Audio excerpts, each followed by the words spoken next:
जो भगवान ने कहा उस दिशा में नहीं, बल्कि अश्वत्थामा ने विचार के 5 पुत्र थे वो तो मृत्यु को प्राप्त हो गए, लेकिन अर्जुन का जो पुत्र है अभिमन्यु, अभिमन्यु की पत्नी है उत्तरा, और उत्तरा के अभी गर्भ, आज उस दुष्ट अश्वत्थामा ने उस ब्रह्म अस्त्र को उत्तरा के गर्भ के लिए छोड़ दिया कि पांडवों का वंश निर्वंश हो जाएगा। आज कहते हैं बताओ, जैसे ब्रह्म अस्त्र को मोड़ा और इधर में अर्जुन ने दौड़ करके उस दुष्ट अश्वत्थामा के केसों को पकड़ लिया, घसीटता हुआ आज द्रौपदी के पास लेकर के पहुंचा और कहने लगे हैं कि हे द्रौपदी, इसने हमारे 5 पुत्रों को मारा है, हमारे हिसाब से इसको 5 बार ही मारना चाहिए, लेकिन मरेगा तो एक ही बार। तुम कहते हैं कि हे अगर तुम कहें तो इस दुष्ट में गाड़ करके मार दें, तुम कहें तो इसको अग्नि में जला करके मृत्यु दंड दें, तुम कहें तो इसके शरीर के टुकड़े टुकड़े कर दे, बताओ इसको कैसी मृत्यु दें। लेकिन हाथ जोड़ करके खड़ी हो गई, कहने लगी नहीं, मुझता इसे छोड़ दो, ये तुम्हारे गुरु का पुत्र है, इसे छोड़ दो, इसे मारो मत। द्रौपदी कहती है इसे मारो मती, और भीम कहता है कि अर्जुन इसे छोड़ो मती। आज अर्जुन कहता है कि हे द्रौपदी, इसने हमारे बालकों को मारा है, हमारे बालकों की हत्या की है, इसे तो मरना पड़ेगा। आज द्रौपदी कहती है कि अर्जुन, क्या इस अश्वत्थामा को मारने से मेरे 5 पुत्र वापस हो सकते हैं? क्या इसको मारने से मेरे 5 बालक जीवित हो सकते हैं? नहीं हो सकते ना। अरे एक माँ के हृदय की वेदना एक माँ की है। आज मैं अपने कर रही हूँ, रो रही हूँ, रोदन कर रही हूँ, अगर मारा गया तो इसकी माँ जो गोमती है विलाप करेगी, और मैं नहीं चाहती कि जैसे अपनी औलाद के लिए मैं रो रही हूँ वैसे ही अपनी औलाद के लिए मैया गोमती रोए। इसे छोड़ दो। द्रौपदी कहती है कि छोड़ दो, और भीम कहता है कि अर्जुन इसे मार दो। आज अर्जुन धर्म संकट में पड़ गया, आखिर क्या करूं? कन्हैया के चरणों में जाकर के लेट गया, कन्हैया अब तुम ही कोई रास्ता बताओ। आज कन्हैया कहने लगे कि अर्जुन, मैं तुझे रास्ता तो नहीं बल्कि जो नीति शास्त्र कहते हैं वो तुझे मैं नीति बता सकता हूँ। बोले बताओ। तो आज मेरे कन्हैया कहते हैं कि अर्जुन, नीति शास्त्र, ब्राह्मण चाहे कैसा भी हो ब्राह्मण को मारना नहीं चाहिए। ब्राह्मण चाहे कैसा भी हो उसे मारना नहीं चाहिए। बालकों का हत्यारा कोई भी हो उसे छोड़ना नहीं चाहिए। वाह कन्हैया, तेरे जैसे न्यायाधीश 2-4 और हो गए तो फैसला हो गया। ये ब्राह्मण है ना भी नहीं है, और इसने बालकों की हत्या भी की है, इसे छोड़ना भी नहीं है। अर्जुन पल भर के लिए तो धर्म संकट में पड़े, इस अर्जुन ने गोविंद को अपना गुरु मनाया हो, माना हो, तुरंत उनके दिमाग में ज्ञान जागृत हुआ कि ब्राह्मण का हमें अपमान कर देना ही ब्राह्मण की मृत्यु के समान होता है। ब्राह्मण का भरी सभा में यदि अपमान कर दिया जाए और धक्के देकर के बाहर निकाल लिया जाए उस मृत्यु के समान होता है। आज तो दुष्ट अश्वत्थामा की मणि को छीन लिया, आधी दाढ़ी मूंछ काट दी, आधे बाल काट दिए और धक्के देकर के निकाल दिया। अब तो कहते हैं दुष्ट अश्वत्थामा को बाहर निकाला, लेकिन इधर में जो ब्रह्मास्त्र की दिशा मोड़ी तो दुष्ट अश्वत्थामा ने और जैसे ही अर्जुन की जो पुत्र वधू है उत्तरा, उसने देखा कि ये ब्रह्मास्त्र चल करके आ रहा है, मुझे जला करके राख कर देगा। आज वो उत्तरा दौड़ी दौड़ी कन्हैया के पास पहुंची, गोविंद इस ब्रह्मास्त्र से मेरी रक्षा करो, मुझे बचाओ। आज वो उत्तरा कहती है, कन्हैया मुझे ये ब्रह्मास्त्र जला करके राख कर दे, मुझे कोई परवाह नहीं है, क्योंकि मुझे मरना है, आज नहीं तो कल जाना है। लेकिन पांडवों का जो वंशज है, जो मेरी कोख में पल रहा है, उस पांडव के वंशज उस बालक को की रक्षा करो, उसे बचाओ। आज भगवान कहते हैं कि उत्तरा अपने नेत्रों को बंद कर और उस जगत परमेश्वर का चिंतन कर, ध्यान कर। जैसे उत्तरा ने नेत्र बंद किए, आज चिंतन करने लगी, मेरे गोविंद भगवान एक रूप से तो बाहर, दूसरा रूप लेकर के मेरे गोविंद भगवान उत्तरा के गर्भ में प्रवेश कर गए। उत्तरा के गर्भ में कुछ लोग कहते हैं कि परमात्मा गर्भ में नहीं आता, परमात्मा में नहीं आता, लेकिन श्रोताओं भागवत महापुराण का प्रथम स्कंद ये कि उत्तरा के गर्भ में मेरे गोविंद भगवान पहुंचे हैं। और रामचरितमानस तो स्पष्ट कर ही रही है कि जागन ते हरि गर्वैया आए, सुख संपत्ति छाए। रामायण स्पष्ट कर रही है कि जिस दिन से हरि वो परमात्मा गर्भ में आया है, उसी दिन से सारा संसार सुखमय जीवन व्यतीत कर रहा है। आज उस बालक की रक्षा मेरे गोविंद भगवान ने की है, ब्रह्मास्त्र को शांत किया वापिस।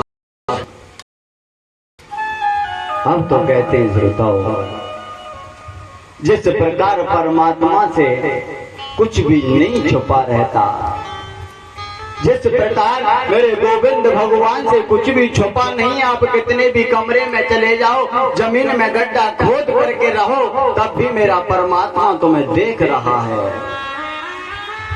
ठीक उसी प्रकार यदि कोई परमात्मा का भक्त होता है, उससे वो परमात्मा छुप नहीं सकता। बोले शंकर भगवान की कुंडा धाम से पधारे हुए महाराज श्री को मेरा तो कहते श्रोताओ, जिस प्रकार भगवान से कुछ छुपा नहीं है, ठीक उसी प्रकार यदि कोई गोविंद का भक्त होता है तो भक्त से वो परमात्मा छुप नहीं सकता। भगवान का जो भक्त होता है उससे परमात्मा छुप नहीं सकता, किसी भी रूप में आ जाए वो भक्त अपने ईश्वर को पहचान लेता है। जिस सभा में उत्तरा खड़ी हुई थी, उसी सभा में मैया कुंती भी खड़ी हुई है। जैसे मैया कुंती ने देखा, आज गोविंद भगवान को प्रणाम करने लगी है। हे जगत गुरु, हे स्वामी, हम तुम्हें वंदन करते हैं, प्रणाम करते हैं। बार बार वंदन किया, प्रणाम किया। कन्हैया कहते हैं, अरे भुआ, मैं तो तुम्हारा भतीजा लगता हूँ, तुम मेरी भुआ लगती हो और तो वंदन कर रही हो, प्रणाम कर रही हो। बोले कन्हैया, यही तेरा निराला जो यही अद्भुत है। अरे तो किसी को भुआ कहता है, किसी को फूफा कहता है, किसी को साला, किसी को दादा, यानी सब कुछ कहता रहता है, लेकिन तू ये स्वयं क्यों है कि सबका पर बाबा केवल तू है। आज तक तो मैं संशय में रही, लेकिन आज ज्ञात हो गया कि उत्तरा के गर्भ में जाकर के किसी और तूने ही मेरे पुत्र वधू के गर्भ में जाकर के बालक की रक्षा की है, सहायता की है। हे गोविंद, तुम जगत के ईश्वर हो, परम पिता परमेश्वर हो। आज कन्हैया कहते हैं, भुआ, पहली बात तो मैं कोई परमात्मा नहीं हूँ, और मान लो यदि तुम कह रही हो कि मैं परमात्मा, तो भुआ आज मेरा कुछ तुम्हें, आज तुम कुछ मांग लो। अगर तुम कहती हो कि मैं पर, तो आज मैं तुमसे कहता हूं कि भुआ, आज तुम अपनी इच्छा से जो वरदान मांगोगी दूंगा। और जैसे मांगने की बात मेरे गोविंद भगवान ने कुंती से कहा, आज कुंती के दोनों पैर पीछे को हो गए, वापस चली गई। जैसे मांगने की बात आए, कुंती ने अपने कदमों को पीछे बढ़ा लिया और आज भीम, अर्जुन सभी लोग मांगने लगे, कन्हैया हमें वरदान दो, हमें वरदान दो। अर्जुन कहता है कन्हैया, अगर वरदान देना चाहते हो तो ऐसा वरदान दो कि जो तेरा मेरा गुरु शिष्य का जो नाता है वो जीवन पर्यंत तक बना रहे, इसमें कोई दरार ना आए। कहता है कि मुझे ऐसा वरदान आशीर्वाद दो कि गोविंद, मैं अधिक खाने वाला हूँ, खाते पीते हर परिस्थिति में तेरा नाम स्मरण करता रहूं, ऐसा वरदान दो। द्रौपदी ने मांगा, पांचों पांडवों ने मांगा, लेकिन मैया कुंती ने कुछ नहीं मांगा। कन्हैया कहते रे बुआ, मैंने तुमसे मांगने के लिए कहा और तुम पीछे खड़ी हो गई, आज तुम कुछ मांग लो। कुंती हाथ जोड़ करके कहती है, लाला अरे कन्हैया, मांगता तो वो पास में कुछ होता नहीं है, मेरे पास में तो गोविंद सर्वस्व है, मैं तुझसे क्या मांगू। बोले नहीं भुआ, आज तो तुम्हें मांगना पड़ेगा। कुंती बार बार मना करती है, गोविंद बार बार कहते कि नहीं भुआ, आज तो तुम्हें आज कुंती कहती है कन्हैया, जो मैं मांगूंगी वो तुम मुझे दोगे। बोले भुआ, तुझे टाइम लग सकती, लेकिन मुझे देने में टाइम नहीं, मांगो तो सही। आज अपने दोनों हाथों से साड़ी के पल्लू को पकड़ा, आगे कर दिया और कहने लगी, कन्हैया देना ही चाहता है तो विपदों ने वो विपत्ति, अरे कन्हैया मुझे तू विपत्ति दे दे, मुझे कोई मांगेगा। आज हम लोग 10 रुपए के केले लेकर के आते तो 10 लाख की डिमांड, सुख की डिमांड करते हैं। लेकिन के लिए कहती है कन्हैया, अगर तू हमें देना चाहता है तो केवल इतना आशीर्वाद, इतना वरदान दे कि मेरे जीवन से एक दुख दूर ना हो, दूसरा एक विपत्ति मेरे जीवन से ना जाए, दूसरी विपत्ति मेरे सिर पर आ जाए। दुख पर दुख मांगा, प्रकाश डालते कुंती के जीवन में। भैया कुंती का पूरा जीवन दुखमय व्यतीत हुआ, पल भर के लिए सुख नहीं है कुंती के जीवन में। सूरसेन राजा के यहाँ कुंती का जन्म हुआ, इसका नाम था प्रथा, इसका पालन पोषण किया कुंती भोज राजा ने, तब इसका नाम पड़ा था कुंती। विचार करके देखना भैया, जिस बालक के माँ बाप कोई और हो और पालन पोषण कोई और करे, क्या अपने माँ बाप का सा लाड प्यार दे सकता है?